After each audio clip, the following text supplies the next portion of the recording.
નમસ્કાર, આપ જોઈ રહ્યા છો નેશન પ્લસ ન્યૂઝ. હું છું આપની સાથે હિતુ ભગત. મુખ્યમંત્રી ભૂપેન્દ્ર પટેલના અધ્યક્ષસ્થાને ગાંધીનગરમાં સરદાર વલ્લભભાઈ પટેલ રાષ્ટ્રીય એકતા ટ્રસ્ટની છઠ્ઠી ગવર્નિંગ બોડીની બેઠક સંપન્ન થઈ છે. સરદાર વલ્લભભાઈ પટેલની વિશ્વની સૌથી ઊંચી પ્રતિમા સ્ટેચ્યુ ઓફ યુનિટી એસઓયુ એકતાનગરની મુલાકાતે આવનારા દેશ વિદેશના પ્રવાસીઓ માટે પૂરતી નિવાસ સુવિધાઓના વિકાસની ચાલી રહેલી કામગીરીને વધુ ઝડપી અને આયોજનબદ્ધ કરવામાં આવશે. જેમાં મુખ્યમંત્રી ભૂપેન્દ્ર પટેલના અધ્યક્ષસ્થાને ગાંધીનગરમાં મળેલી સરદાર વલ્લભભાઈ પટેલ રાષ્ટ્રીય એકતા ટ્રસ્ટની છઠ્ઠી ગવર્નિંગ બોડીની બેઠકમાં આ અંગે ફળદાયી ચર્ચા પરામર્શ હાથ ધરવામાં આવ્યા હતા. સરદાર વલ્લભભાઈ પટેલ રાષ્ટ્રીય એકતા ટ્રસ્ટ એ ગુજરાત સરકાર દ્વારા સોસાયટી ઓફ રજિસ્ટ્રેશન અધિનિયમ 1860 અને બોમ્બે પબ્લિક ટ્રસ્ટ અધિનિયમ 1950 અન્વયે સ્થાપવામાં આવેલી એક સ્વાયત્ત સંસ્થા છે. આ ટ્રસ્ટનો મુખ્ય ઉદ્દેશ્ય સરદાર વલ્લભભાઈ પટેલની સ્મૃતિ રૂપે એક રાષ્ટ્રીય સ્મારક નેશનલ મેમોરિયલ વિકસાવવાનો તથા સરદાર સાહેબની યાદમાં વિવિધ જનહિત પ્રવૃત્તિઓ હાથ ધરવાનો છે. આ હેતુસર મુખ્યમંત્રીના અધ્યક્ષસ્થાને 10 સભ્યોની ગવર્નિંગ બોડી રચવામાં આવેલી છે.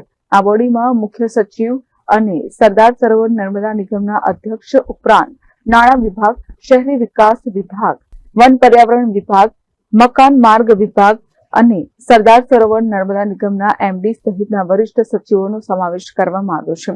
એટલું જ નહીં, એસઓયુ પરિસરને વધુ પ્રવાસન આકર્ષણનું કેન્દ્ર બનાવવા એસઓયુ પાસેના ડુંગરો પર trekking trail, walkway, hospitality district તથા પ્રવેશદ્વાર પાસે સરદાર સરોવર ડેમની પ્રતિકૃતિ મૂકવા સહિતના આયોજનોની વિસ્તૃત ચર્ચા હાથ ધરવામાં આવી હતી.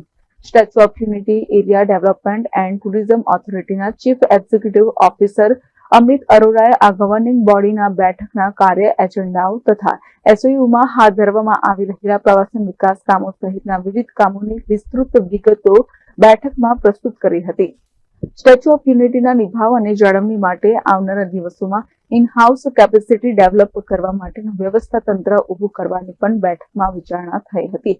મુખ્ય સચિવ પંકજ જોશી, સરદાર સરોવર નર્મદા નિગમના અધ્યક્ષ મુકેશ પુરી, નાણાં વિભાગના અગ્ર સચિવ ટી નટરાજ, શહેરી વિકાસ અગ્ર સચિવ હેના રસન, મુખ્યમંત્રીના અધિક અગ્ર સચિવ અવંતિકા સિંહ અને માર્ગ મકાન સચિવ પ્રભાત પટેલિયા આ બેઠકમાં સહભાગી થયા હતા. Bureau for nation plus news, Gandhinagar. સમાચારોના સતત અપડેટ મેળવવા માટે અમારી નેશન પ્લસ ન્યૂઝની યુટ્યુબ ચેનલને સબસ્ક્રાઇબ કરો, બેલ આઇકન દબાવો અને જોડાયેલા રહો ફેસબુક, ઇન્સ્ટાગ્રામ અને ટ્વિટર પર.